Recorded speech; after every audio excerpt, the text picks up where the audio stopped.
teman-teman semua, Assalamualaikum warahmatullahi wabarakatuh.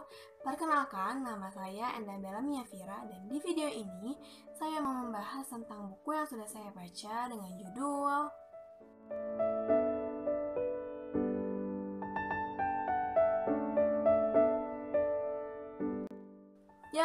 sesuai dengan judul bukunya, The 7 Habits of Highly Effective Teens dari Sean Covey ini membahas tentang 7 kebiasaan efektif bagi remaja yang menurut saya kita semua sebagai remaja perlu memiliki kebiasaan-kebiasaan yang ada di buku ini karena kita saat masa pubertas ini sedang mencoba mencari jati diri kita sendiri dan mencoba segala hal-hal yang baru untuk mengembangkan diri kita sehingga perlu landasan atau dasaran agar kita tidak salah jalan dan menyesal pada akhirnya. Buku ini terdiri dari 4 bagian dan kita bakal bahas satu persatu.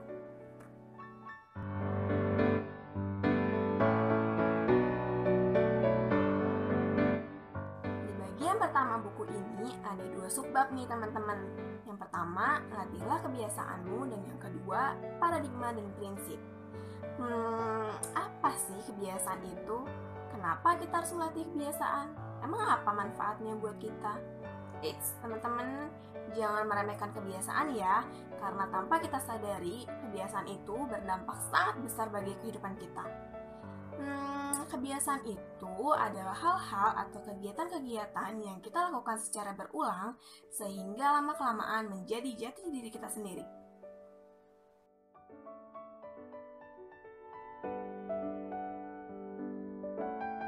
Kebiasaan kita juga perlu kita latih nih teman-teman, karena kebiasaan kita itu bisa menjadikan kita sukses atau menghancurkan kita. Kan gak ada dong ya yang mau dihancurkan oleh kebiasaan sendiri. Dan ada banyak banget manfaat yang bisa kita peroleh kalau kita bisa melatih kebiasaan kita. Seperti nih, kebiasaan itu dapat membantu kita lebih akur dengan orang tua kita, membuat kita bahagia, meningkatkan kepercayaan diri kita, meningkatkan hubungan kita dengan orang lain, dan juga menghindari kita dari kecanduan.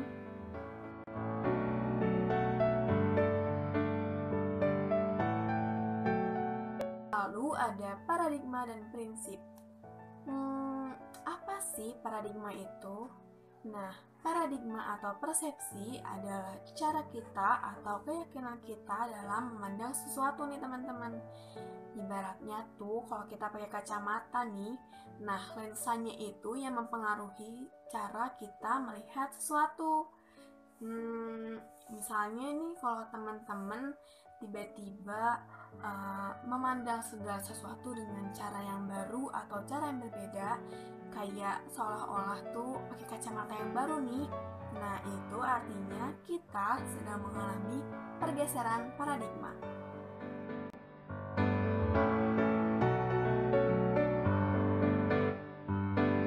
Nah, teman-teman, kita itu punya paradigma tentang diri kita sendiri, paradigma tentang orang lain, dan juga paradigma tentang kehidupan kita nih. Misalnya nih teman-teman punya keyakinan, aku pasti bisa.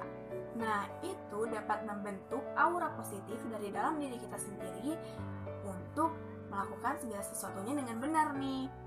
Tapi sayangnya nih teman-teman, sudut pandang kita itu terbatas. Seringkali juga salah.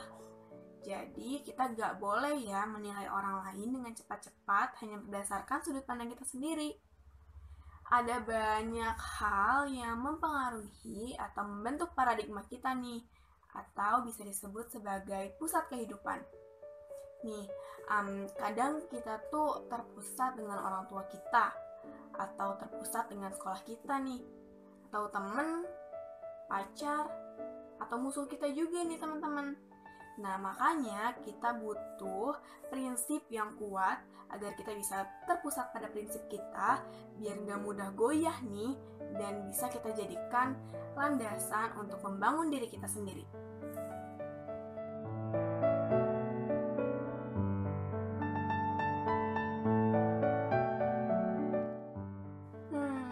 Kenapa ya di bagian kedua buku ini disebutnya sebagai kemenangan pribadi? Nah, karena di bagian kedua ini ada 3 kebiasaan kebiasaan yang kalau kita berhasil menguasai ketiganya, itu artinya kita berhasil mengendalikan diri kita dan mengatasi ego kita sendiri. Kalau misalnya kita sudah berhasil menguasai 3 kebiasaan ini dan mencapai kemenangan pribadi kita, itu artinya kita bisa melanjutkan kebiasaan selanjutnya dengan mudah dan menaklukkan kemenangan berikutnya dengan cepat.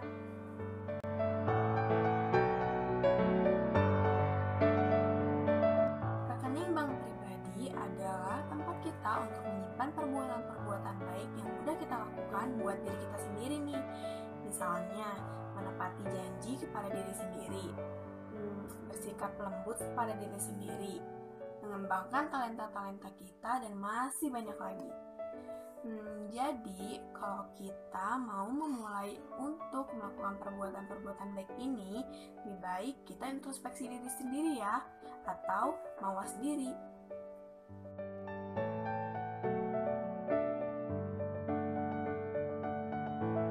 Teman-teman, ada 3 kebiasaan yang harus kita kuasai kalau kita mau menaklukkan kemenangan pribadi kita. Kebiasaan pertama adalah menjadi proaktif. Orang-orang yang proaktif itu sangat berbeda dengan orang-orang yang reaktif. Orang-orang proaktif lebih berpikir dahulu sebelum bertindak, teman-teman. Sedangkan orang-orang yang reaktif, mereka cenderung melakukan segala sesuatunya sesuai dengan dorongan hati tanpa berpikir panjang nih. Faktanya, memang kita tidak mungkin mengendalikan apa yang terjadi terhadap diri kita, tapi kita bisa menentukan reaksi apa yang akan kita berikan ketika terjadi sesuatu terhadap diri kita. Lalu kebiasaan yang kedua adalah merujuk pada tujuan akhir. Kalau kita gak mau dikendalikan oleh orang lain, maka kita harus menentukan takdir diri kita sendiri, teman-teman. Hidup itu kan pilihan. Ada banyak banget persimpangan dan hal-hal yang harus kita lalui dengan keputusan yang harus kita ambil. Tapi itu semua kan akan tergantung dengan pilihan kita. Jadi kejarlah sasaran kita dan buat segala sesuatu yang kita lakukan itu jadi luar biasa. Lalu kebiasaan yang ketiga adalah dahulukan yang utama, teman-teman. Seperti yang udah kita lakukan di kebiasaan kedua nih, kita menentukan pilihan-pilihan kita, dan dari beberapa pilihan itu kita harus menentukan prioritas atau sasaran utama yang harus kita capai lebih dulu nih, teman-teman. Kita punya daya kemauan dan daya menolak yang dapat kita manfaatkan untuk mencapai sasaran utama kita lebih dulu nih, teman-teman. Lalu ada 4 kuadran waktu yang ada di dunia ini nih, teman-teman. Kuadran pertama adalah untuk orang-orang yang suka menunda-nunda. Kuadran kedua adalah untuk orang-orang yang suka menentukan prioritasnya. Kuadran ketiga untuk orang-orang yang tidak bisa menolak. Dan kuadran keempat adalah buat orang-orang yang pemalas nih. Kita pasti bisa dong menentukan kita termasuk di kuadran mana. Yuk, kita harus bisa membuat diri kita untuk termasuk di kuadran kedua yang menentukan prioritas kita.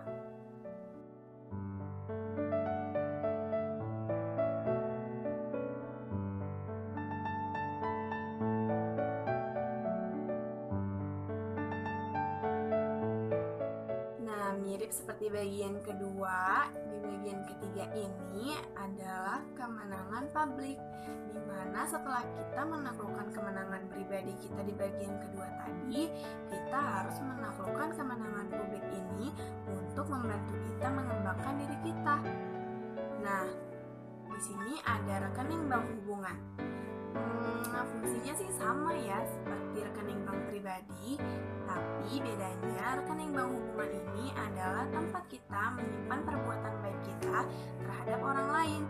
Misalnya seperti mendengarkan mereka, meminta maaf pada teman kita, menepati janji kita terhadap teman kita, dan setia pada mereka. Kunci dari membina hubungan yang baik ini adalah dari diri kita sendiri ya, teman-teman. Jadi kita harus memenangkan kemenangan pribadi kita dulu, baru kita kita bisa menaklukkan kemenangan publik ini.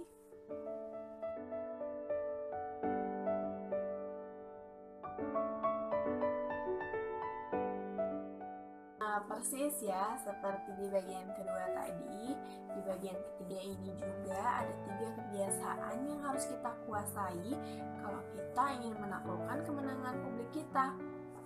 Nah, kebiasaan keempat adalah berpikir menang atau menang.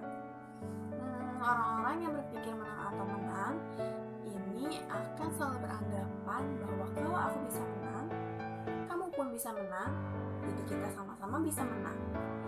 Kita harus menghindari kecenderungan bersaing dan membanding-bandingkan diri sendiri dengan orang lain, karena setiap orang itu berbeda-beda. Jadi yang perlu kita lakukan adalah berusaha dengan baik agar mencapai kemenangan bersama-sama. Kebiasaan 5 adalah cobalah untuk memahami terlebih dahulu, baru dipahami. Sama seperti pesan ibu saya ya, kalau kita mau dihargai oleh orang lain, maka kita perlu menghargai mereka terlebih dahulu. Begitu juga untuk memahami orang lain, maka kita perlu mendengarkan apa yang orang tersebut bicarakan dengan tulus, menggunakan mata, hati, dan telinga kita. Kalau perlu, kita juga harus menyelami perasaan mereka agar kita lebih memahami apa yang mereka rasakan. Juga cobalah untuk bersikap seperti cermin, tanpa membalikan kata-kata mereka ya, tapi menggunakan bahasa kita sendiri. Kebiasaan 6 adalah mewujudkan sinergi. Sinergi adalah bekerja sama, membuka pikiran, dan memanfaatkan perbedaan untuk mencapai cara atau solusi baru yang lebih baik. Sebagai makhluk sosial, bekerja sama itu sangat penting ya. Tapi terkadang kita selalu terhambat karena adanya perbedaan. Nah, justru dengan adanya perbedaan ini, kitalah yang harus pintar-pintar untuk menghadapinya. Apakah kita akan menghindarinya? Atau malah kita akan memanfaatkannya dengan cerdik untuk mencapai solusi yang lebih baik.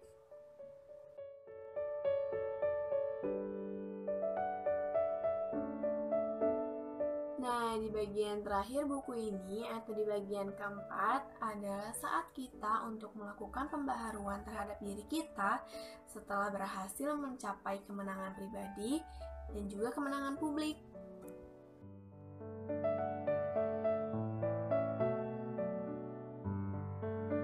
Kebiasaan terakhir yang harus kita kuasai adalah kebiasaan 7, yaitu mengasah gergaji kita. Ini tentang cara kita menjaga ketajaman diri kita dengan melakukan pembaharuan secara berkala, yaitu dengan merawat tubuh kita, merawat otak kita, merawat jiwa kita, dan juga merawat hati kita. Karena segala sesuatu yang berlebihan itu nggak baik, begitu juga dengan 4 dimensi kita ini ya. Kita perlu menjaga keseimbangan keempat ini agar bisa menjalani semua kehidupan kita dengan baik.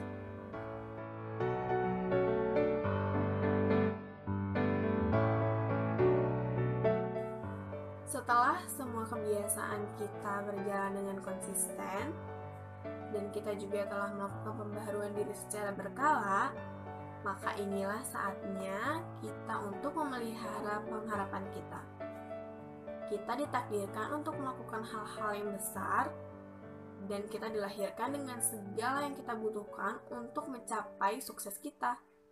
Gak perlu nyari kemana-mana lagi ya, karena semuanya udah ada di dalam diri kita masing-masing.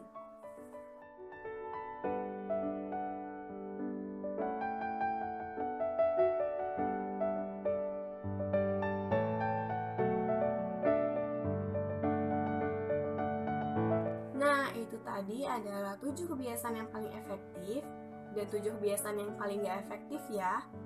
Karena hidup adalah pilihan, semuanya tergantung dengan diri kita sendiri.